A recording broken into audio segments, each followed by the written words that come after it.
Hello,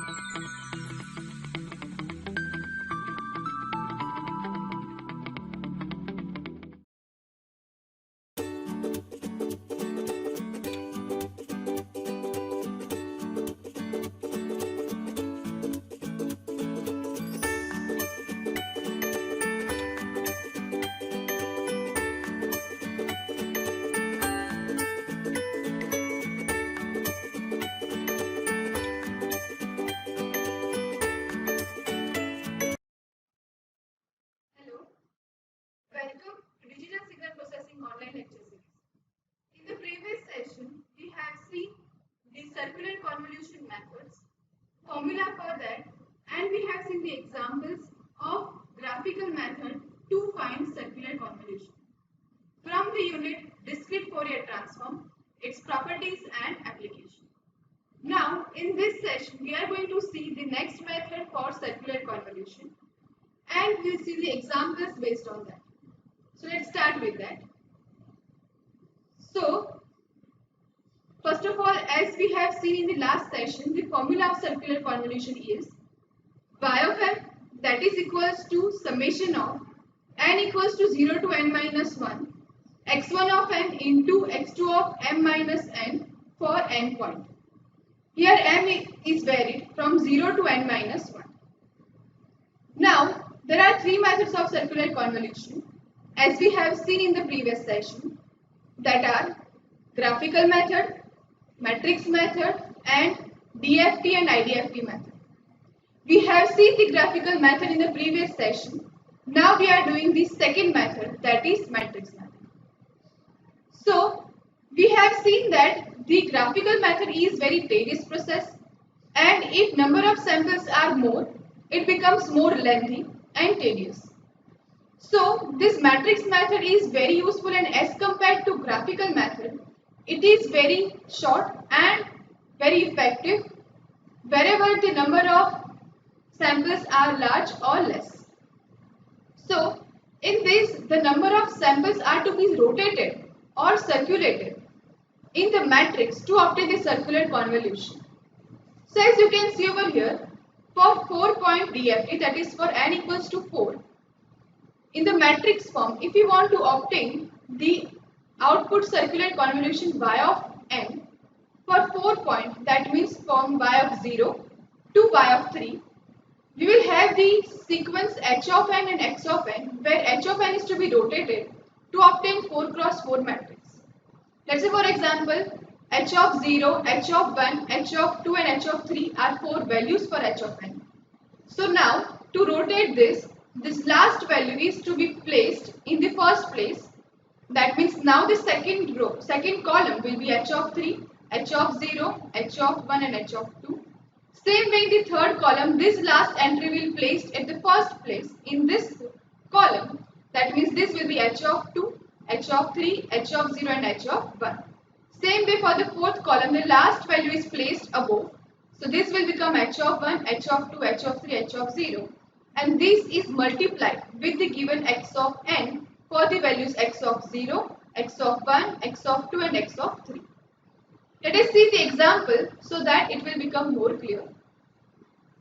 So here the data given to us is determine the sequence y of n, that is equals to x of n, circular convolution with h of n, where x of n is 1, 2, 3, 1 and h of n is 4, 3, 2.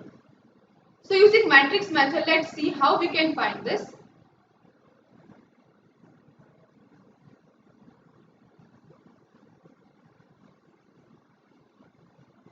So if we look at the solution part of this, we will see that here x of n given to us is 1, 2, 3, 1 and h of n is 4, 3, 2.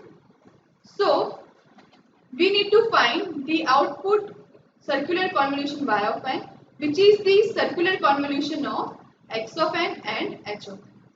Now as we have seen in the above matrix, h of n values are to be circulated and it is to be multiplied with x of n to get the y of n.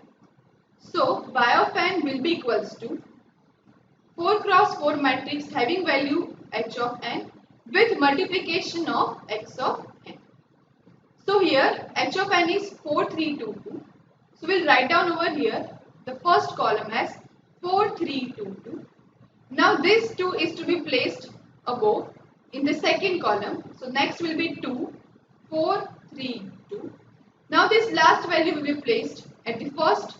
This will become 2, 2, 4, 3. That means all other values are shifted downwards. Same way, the last column will become 3, 2, 2 and 4. Now these values are to be multiplied with x of n, whose value is 1, 2, 3, 1. We need to do the matrix multiplication to get the final value. So first of all, let us multiply this first row with the first column, which will give 4 into 1, 4, plus 2 into 2, 4, plus 2 into 3, 6, plus 3 into 1, 3.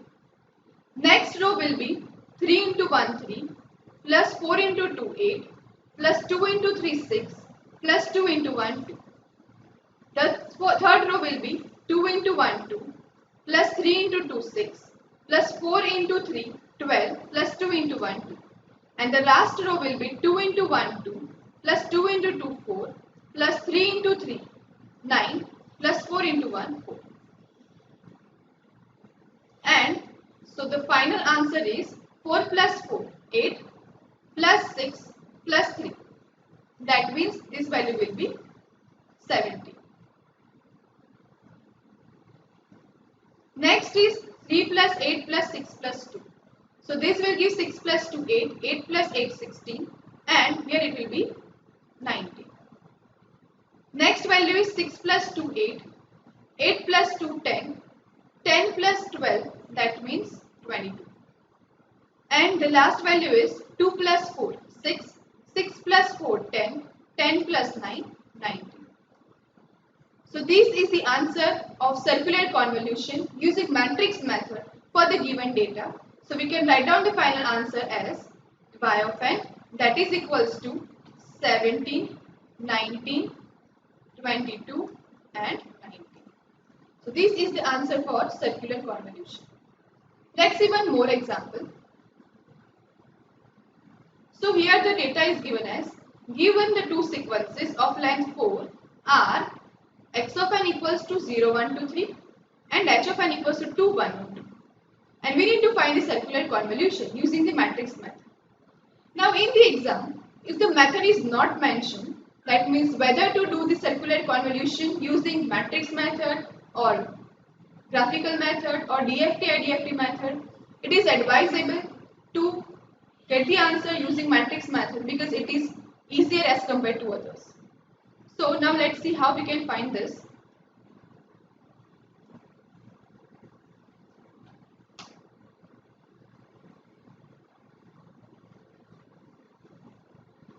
So same way we will find the circular convolution for y of n, that means for output, where h of n is to be circulated and it is to be multiplied with x of n.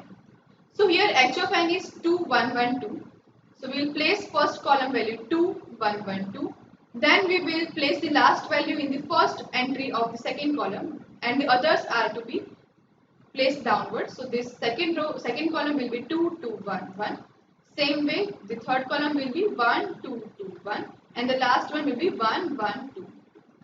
This is to be multiplied with x of n, which is 0, 1, 2, 3.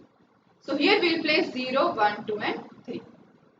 So now if we find the answer for this, we will get 2 into 0, 0, plus 2 into 1, 2, plus 1 into 2, 2, plus 1 into 3, 3. Second row will be 1 into 0, 0, plus 2 into 1, 2, plus 2 into 2, 4, plus 3 into 1, 3. Third row will be 0, plus 1, plus 4, plus 6. And the last row will be 2 into 0, 0, plus 1, plus 2, plus 6. So here the final answer is 2 plus 2, 4, 4 plus 3, 7. Next is 2 plus 4, 6, 6 plus 3, 9. Then the next is 6 plus 4, 10, 10 plus 1, 11. And the last one is 6 plus 2, 8 plus 1, 9. So this is the answer for this data. That means over here y of n is given as 7, 9, 11, 9. Okay. Let's see one variant of this kind of circular method, matrix method. So in this example, it is given that to determine the circular convolution of two sequences where x of n is cos pi n by 2 for the values n equals to 0, 1, 2, 3 and h of n equals to 2 raised to n for the values n equals to 0, 1, 2. That means over here direct samples are not given, your instances are given and the function for that are given. So we need to find the values for x of n and h of n, and then the same way which we have done earlier for two examples, we will do the matrix method to find the circular convolution.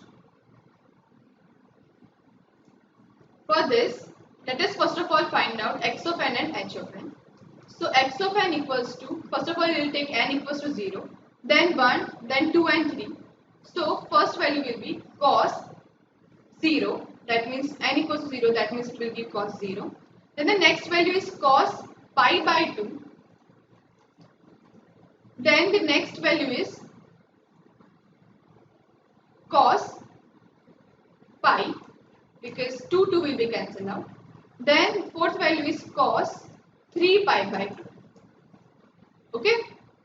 So cos 0 value is 1, cos pi by 2 is 0, cos pi is minus 1 and cos 3 pi by 2 is 0.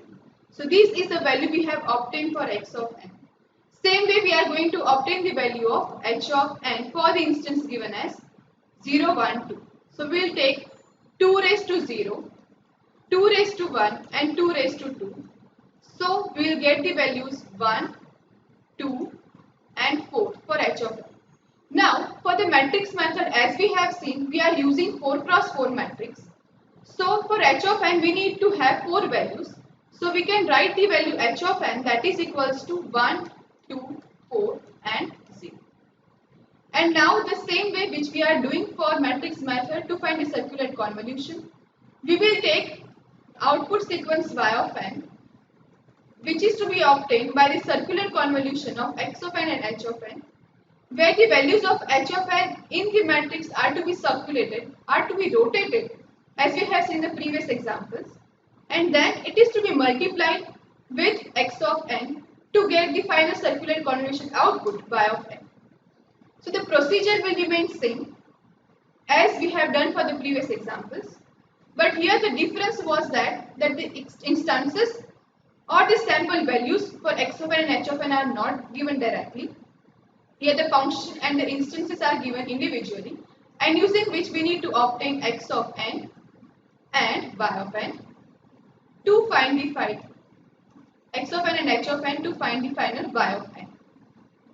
So I hope that to find the circular convolution using matrix method is clear to you now. In the next session we will see the third and last method of circular convolution, which is DFT and IDFT method. These are the references. Thank you. Thank you for listening.